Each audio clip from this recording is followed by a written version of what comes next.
This is a book of similes by Ajahn Chah. He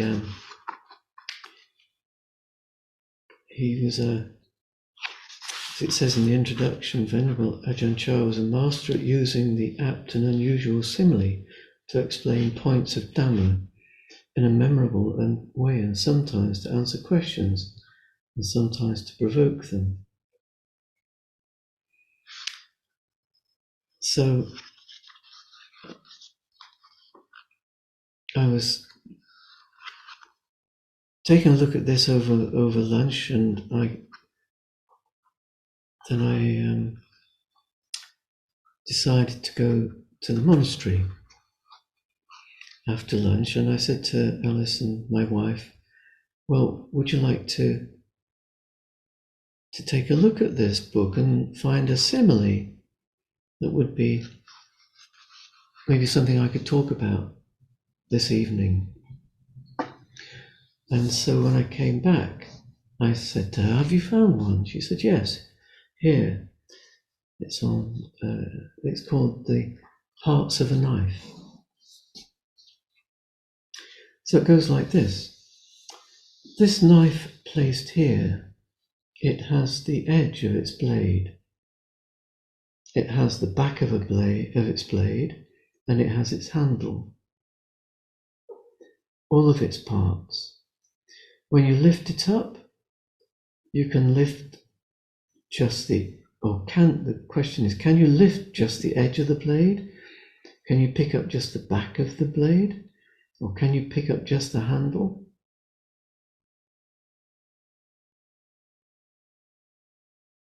The handle is the handle of the knife. The back of the blade is the back of the knife's blade, and the edge, the sharp edge, is just the edge of the knife's blade. When you pick up the knife, you also pick up its handle, and the back of the blade, and the sharp edge. This is an example. When you try to take up just what's good, what's bad comes along with it. You want just what's good, and to throw away what's bad. You don't learn about what's neither good nor bad. When that's the case, you won't come to the end of things. When you take up what's good, what's bad comes along with it. They keep coming together.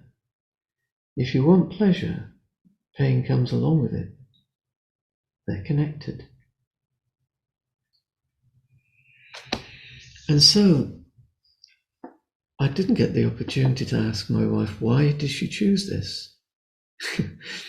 So I was reflecting on that on the way here. And I think I was reflecting on the last sentence, if you want pleasure, pain comes along with it. They're connected. So I guess our normal, or say, the normal way of looking at life is that we want pleasure. So we grasp pleasure. We don't want pain, and we push it away.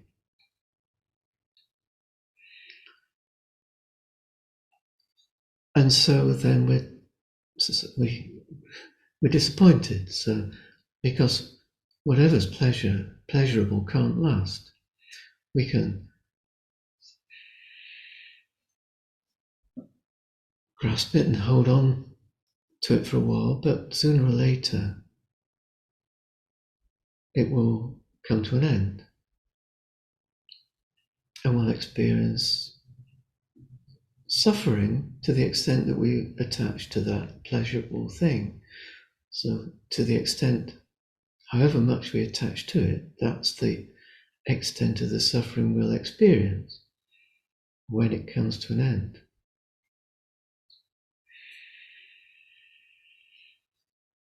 So if it reminded me of on Sunday I went to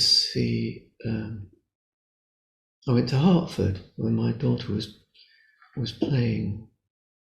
She's a musician. And some friends came along from Amaravati. They came along to that concert. And I hadn't seen them since their mother died. And I hadn't been able to get to the funeral because I wasn't well at the time. And so in the interval, I went up to them, and I gave them a hug, and I said, "I'm so sorry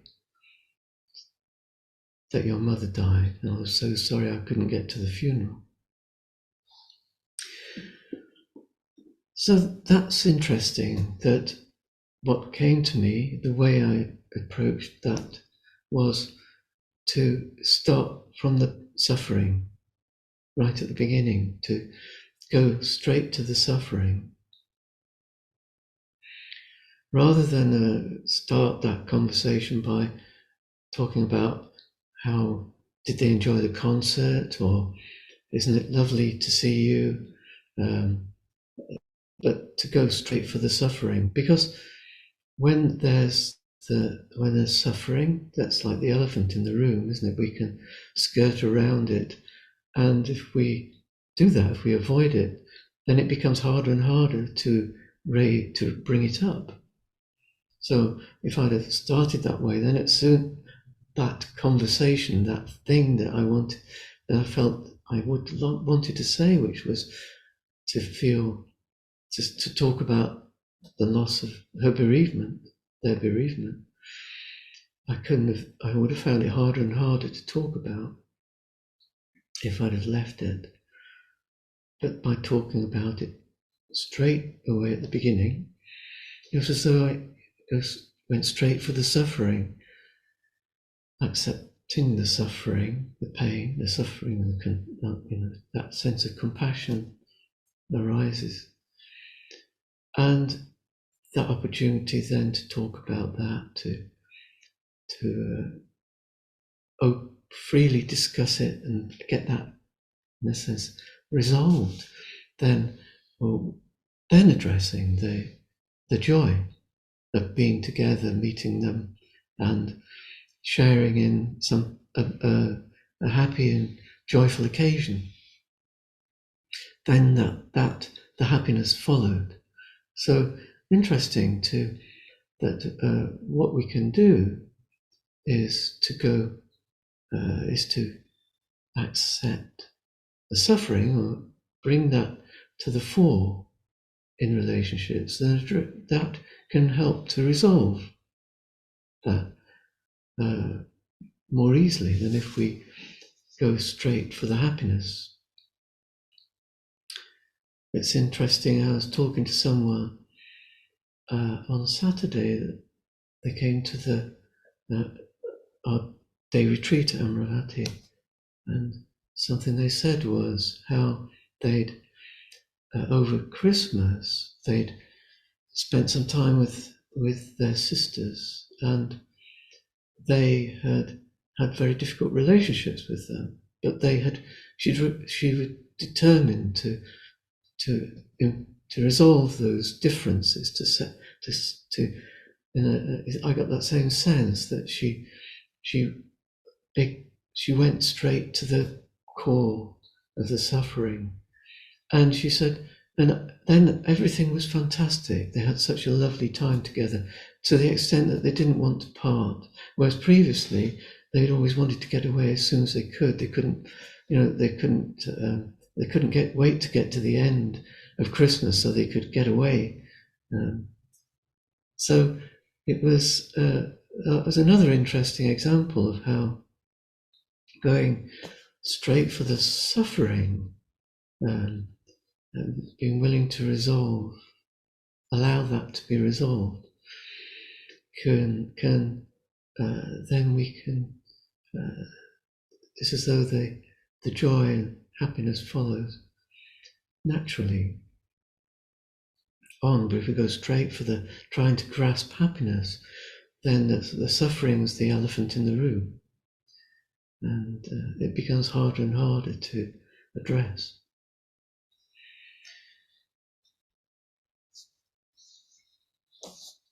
But that's not to say that we can't enjoy, we can't be happy, we can't experience joy.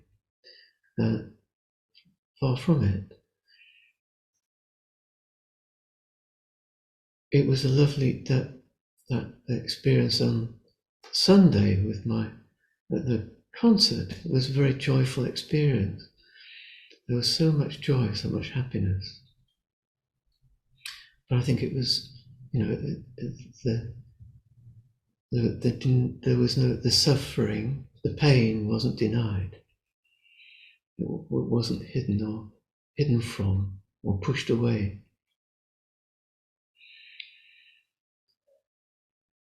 So another similar simile that's come to mind, as I've reflected on before, is how when you pick up happiness, it's like a stick, and at the other end there's the suffering. And it's simply as Ajahn Chah was pointing out, the uncertainty. We don't know when things will come to an end, but sooner or later it's inevitable. When you get, certainly in my experience of getting older, or maybe it's not just getting older, it seems to be something also to do with development of practice. I call to mind, I reflect in this way, that whatever I'm doing, it might be the last time I do it. I might never get another opportunity.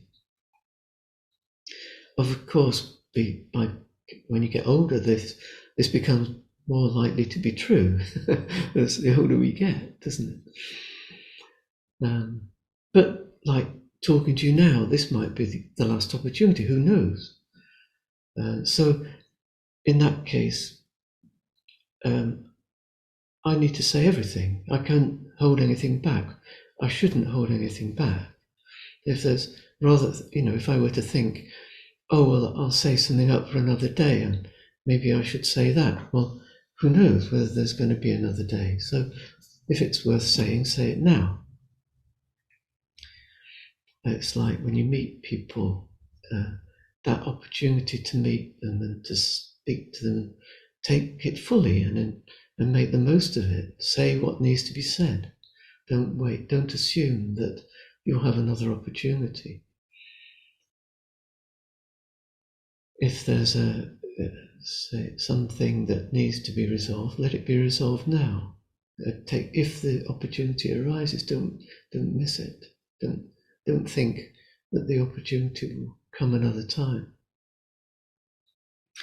And thinking this way as I say, it seems to be the way to practice, because it's also the reality, but it also brings us into the present moment, awareness, valuing it, cherishing, if you like, cherishing the moment and making the most of it. But it also is, the truth that's becoming more and more realistic as you get older. You really don't know. We're organising a holiday this year. We're planning to go to Switzerland. I've no idea whether we'll get to Switzerland. Life's uncertain, isn't it? There's so many things, so many ways, so many possibilities, reasons why that might not happen. Yet that doesn't stop you, and it shouldn't stop you planning your holiday. But if to the extent that we can accept that uncertainty of this exercise, then that means that when the uncertainty comes to fruition, there's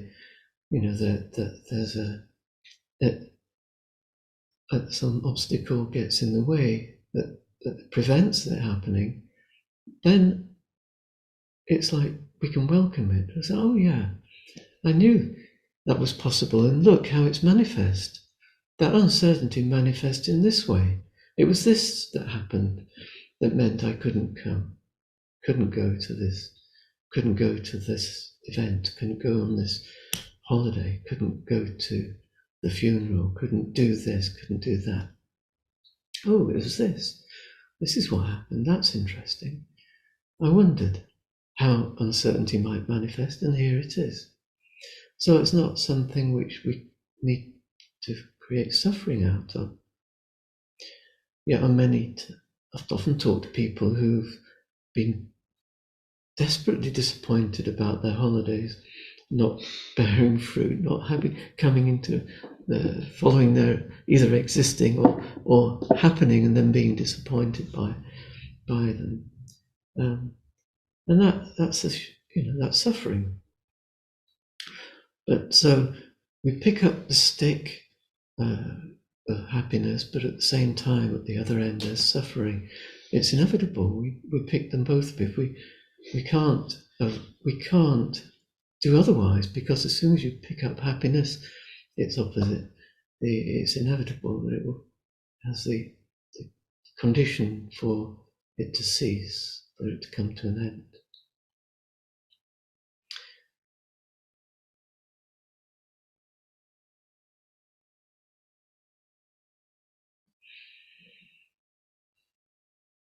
In what I read, quite a lot of it was the use of the words good and bad. I think in the context of what was being talked about, it was talking about what good as being what's good for us, what we think of as good as being, this is what I want, and bad as being, this is what I don't want. That's the meaning of those words. When I first started to read it, I thought, is he talking about morality? If you pick up, if you follow, if you do something good, do you mean that you pick up something bad at the same time? There's something bad inherent in the good. I don't think that's the meaning, and that's not relevant. It didn't seem relevant in this simile. It wasn't the correct meaning of the words good and bad. Good was what we did was desirable, and bad was the undesirable, I think, in this meaning. And he clarifies that at the end when he says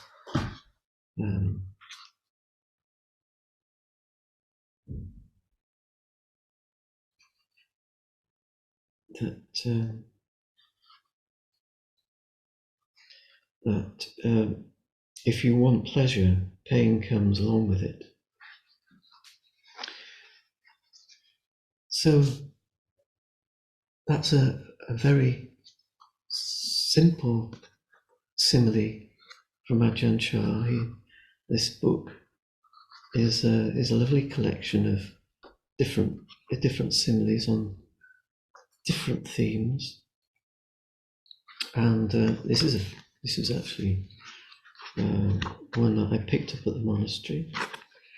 But I think this is published by Abhayagiri, so this is for free distribution. So if you're lucky enough, I don't know that it's available at the monastery right now, but it might be available on one of the Amaravati publications on the website, and you might enjoy taking a look through.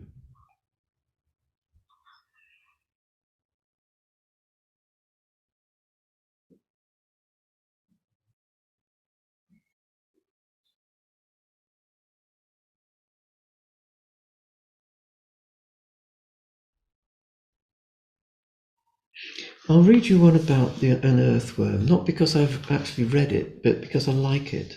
Just the idea of using an earthworm as a simile. So let's see how Ajahn Chah uses the earthworm as a simile. These days, Thai people are ordaining less and less. I don't know why. Whether it's because of their work or because the world is developing, I don't know. In the past, people would ordain for at least 4 years or 5 years, but now there are people ordaining for 7 days, 15 days. There are even people who ordain in the morning and disrobe in the evening. It's because of this sort of thing that Buddhism will disappear. Some people say that if people ordained the way I say, 3 or 5 years, the country wouldn't develop. We'd run out of people staying at home. There wouldn't be anyone making a living. We wouldn't be able to keep up with the world. So I tell them that this kind of thinking is the thinking of earthworms. Earthworms live in the dirt. They've been eating dirt from the very beginning. But even though they keep on eating, they're afraid they'll run out of dirt. So when they excrete dirt, they put it up next to their heads to eat, for they're afraid that they'll run out of dirt. This is the thinking of earthworms. People who think that the world won't develop, that it'll come to an end, that's the thinking of earthworms.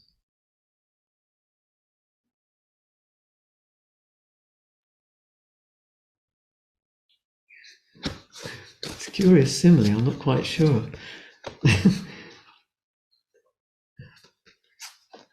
What's that mean?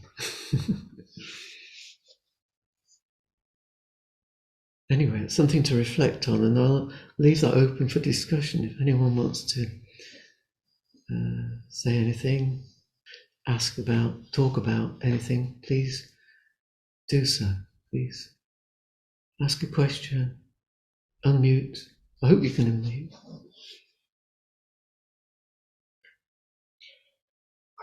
I can say something briefly because it struck me. You know, when you pick up a stick and you pick up the good side of the stick, you get the bad side as well on the other side. But there is also, in our own experience, there is the fact that when, apart from what we want and what we don't want, when we make ourselves available and not run away from other people's suffering, actually there is a lot of joy coming along as well. So it works the other way around as well.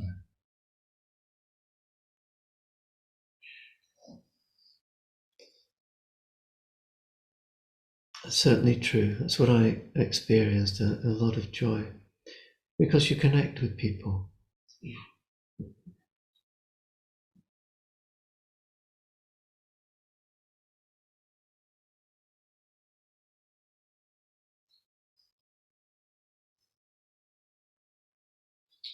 No, thank you. Can you speak up? I'm just beginning to see is the suffering in everything, even what we think is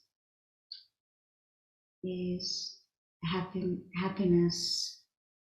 There's inherent, I feel there's inherent suffering in that too, and that if we connect with that suffering, even though superficially it seems like happiness, if we connect with that suffering of the happiness, then we have this compassion that comes.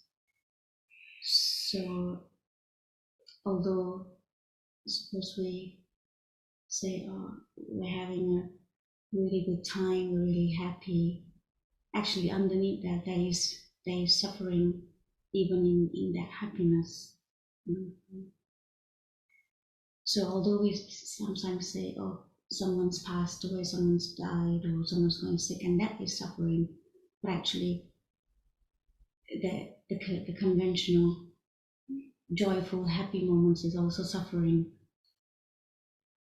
Mm. But if we connect to the high of that happiness, there's not a real connection. It's connect to the suffering underneath that. Mm-hmm. So the Buddha's first noble truth, isn't it? There there is dukkha is to deny that there's happiness, but yet to see the suffering in it, that there's suffering in happiness, isn't there? It's inevitable. That when we know that, then when we understand suffering, we see it in the happiness too. Rather than waiting for it to. We know it's there, inevitable. Yes, we're not surprised by it. We're not kind of pretending. I think that's the thing with happiness. We pretend. We like to paint this happy picture as though there's something certain and fixed about it, so that it's going to continue. And like as I was saying in the beginning, that we can reflect on in our meditation about uncertainty. So when we can say, "Oh, this is happy. I'm so happy," and you can say, "Are you sure?" Well, no, because there is always, if you attach to any attachment to that happiness, then you're creating the seeds for suffering in that. And what the Buddha's pointing to is a higher happiness, which is the happiness of understanding things as they are. That when we understand suffering and happiness, then there's a knowing and understanding, there's a joy in it. We know it. Even though it's painful, we understand that this is what it is. Even though it's not desirable, we don't interfere with it. We don't have to make it something that it isn't, pretend that it isn't like this. And the same with joy, we can accept it and fully allow it in. Like, let's not push suffering or push happiness away, pretend saying, "Oh, you're going to come to an end, so I don't want you." That it's genuinely accepted and enjoyed, but not clung to. So there's no suffering created out of it. It's allowed to come and go. I think it then becomes, then those moments of joy can be fully allowed in. Because I think if we push out, we can push away joy out of fear, thinking, "Oh, it's not going to last. It's only going to end in suffering." That's like, there might be a truth in that, but we shouldn't it's a bit like pushing people away, saying, "Oh, I'm so pleased to see you, but I know I'm going to have to part." Instead of being fully engaged in that joy of meeting them, and that we're already sobbing about the parting, that we're going to have to separate. That's getting in the way. So, yeah.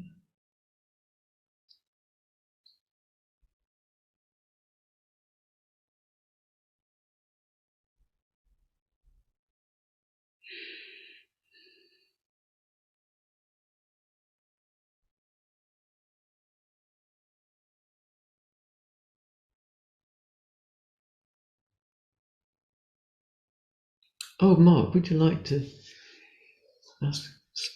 speak up? Mark, I thought you would put your hand up. And you can't unmute yourself? You can't unmute himself. I can now, I think, Martin. Apologies. Yeah.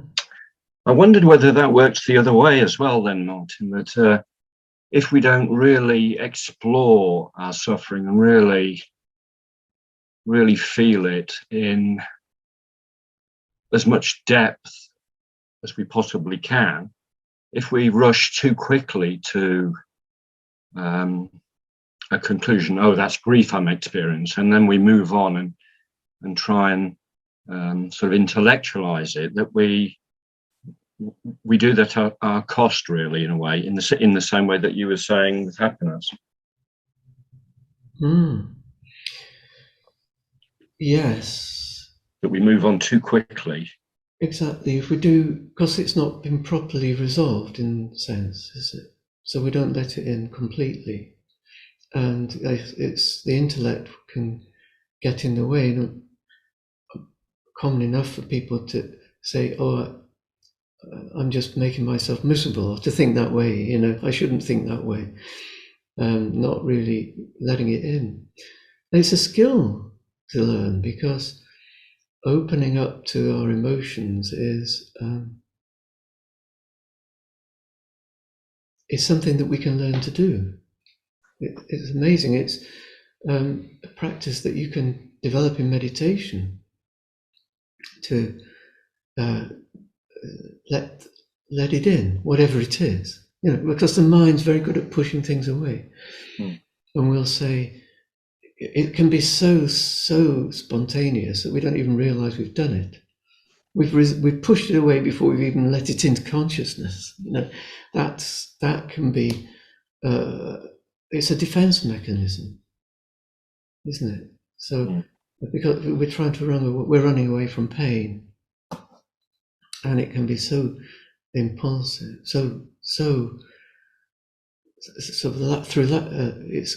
that our awareness can be such that we don't even realize what it is, but we get some sort of unpleasant feeling. We don't know why. We don't know what it is. It can affect our mood, but we don't really know where it came from, because that's a flash, almost like a flash. It just came and went. We didn't notice what it was. But in meditation, we can go to the feeling. So what's that feeling? What's that about? And just hold it and see if we can notice what preceded it. What was that thought, that memory, that image that I pushed away? What was that? Because we can then tease that into consciousness, then we can start to access what it is. What is it that I haven't accepted, allowed in? What is it that I'm pushing away? And it's always about fear. So what am I frightened of here? And when I can I bring it into consciousness? Can I make it that fact which caused that feeling to arise? Can I just let that come into consciousness to understand what it is? And when we can see, allow things in, it's the stepping stone. The first stepping stone is to let it in, because that's the beginning of enabling us to see and understand. And we can eventually, we'll always find that it becomes, it's not a difficult thing to resolve once we see it clearly, because it's not a big deal. When we can let it in, it's not a big deal. We can understand it.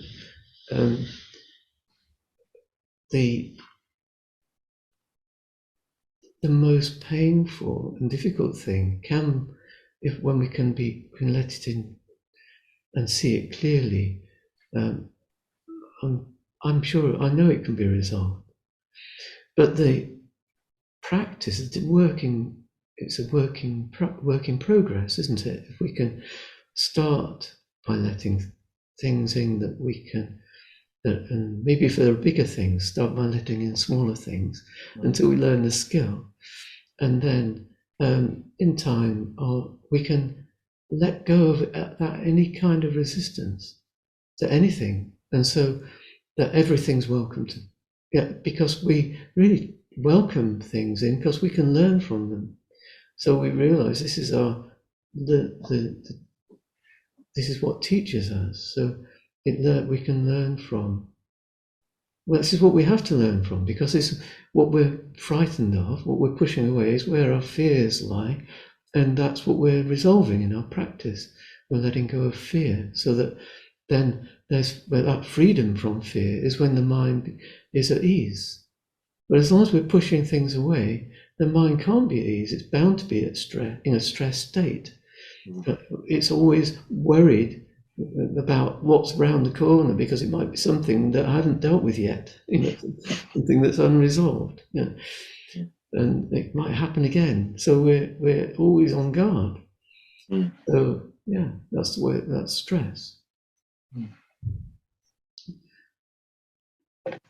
With a few other people have got their hands up, would you like, can they unmute themselves? You have to unmute them individually, give them permission. Al, would you like to speak? Yeah, Mark, thanks for the comments.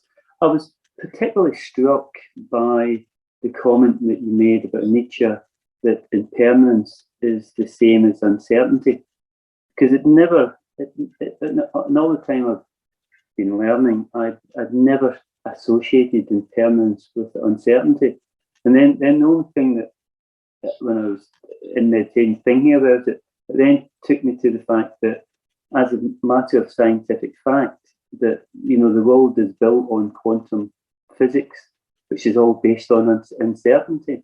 Mm. So I found it a deeply profound insight that you were able to share with us, because the facts of the world, as science knows it just now, is based on probability theory, which is uncertain. Yes, it's very good, isn't it? Very useful to connection there, that isn't it? Yes. Well, I found it very helpful, so thank you, Mark. Samantha, oh, you are unmuted. Hi. Hi. Oh no, I just unmuted myself. All right. Hi, good evening. Thank you for that talk. I found it really interesting. When we're talking about feeling the fear, feeling the pain, do some people feel things more strongly than others? Feel pain more strongly than others? And is that relevant? I find myself, I feel pain very, very strongly, but maybe I feel pain less often than other people. So maybe I'm just shifting all my pain into one particular area of my life and not caring about other things that perhaps I could be caring for more. And like you were saying about start with the little things, maybe that would help feel the other things less strongly. Or is that not even true or relevant? And does everyone feel pain the same? The same intensity? I find some pain really, really unbearable. And I am aware of the fear thing as well. In my own experience, I think I've become more sensitive in the practice. So by opening up more, I feel more sensitive, I think, more vulnerable. So in a sense, feel pain more. And I find it very difficult to watch some television, for example, because I think, oh, that's horrible. How could they? That's dreadful. I can't do that. And I actually have to walk away from that. I just find that too painful to watch, because I connect more. Most people will say it's only on telly, they're only making it up. It's not really happening. Well, I find that I can't do. So I can't think like that. I think, oh no, that's horrible. How could they do that? How could they put that? So anyway, so I'm a bit more sensitive. But then when you say, but what is pain? I think pain needs to be understood. This is what the Buddha's pointing to, is understand pain in its different levels. So don't know about people feeling more pain, or somebody feeling it hurts more for one person than another. I can't say, but to investigate, understand suffering. What you can say, what the Buddha did say, was there are two levels of pain. There's the unavoidable pain, which is the pain of grief, or the physical pain of of injury or whatever, the inevitable pain, but there's that pain which we compound, add on to it, which is our resistance to that. So if you've touched the candle, the flame accidentally, but the physical pain happens, but the resistance to that is what we compound onto it by saying, what an idiot, what a stupid fool, why did I burn my finger, what an idiotic thing to do, and create a lot of suffering out of. Or if our bereavement, if we can experience it fully, but yet allow it in and be fully felt, then, but not to compound it with our resistance to it shouldn't be this way, it's so unfair, why did it happen? It's, to see it as the true nature of things is inevitable, that life comes to an end, then we're not compounding that separation from those we love by saying it shouldn't be, it shouldn't have happened.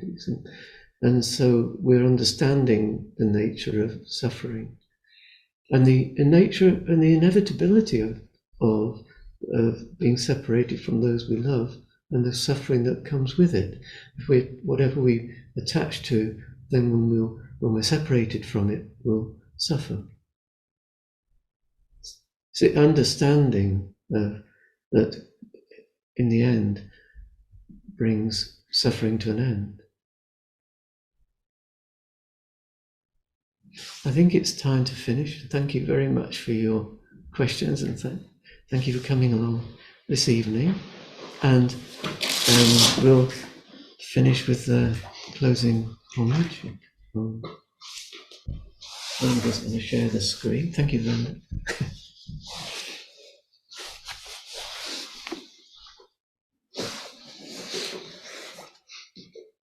The Lord, the perfectly enlightened and blessed one, I render homage to the Buddha, the blessed one. The teaching so completely explained by him, I bow to the Dhamma.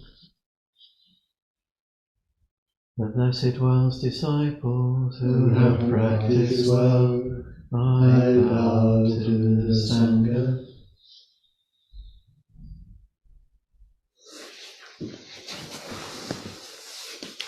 Bye everyone.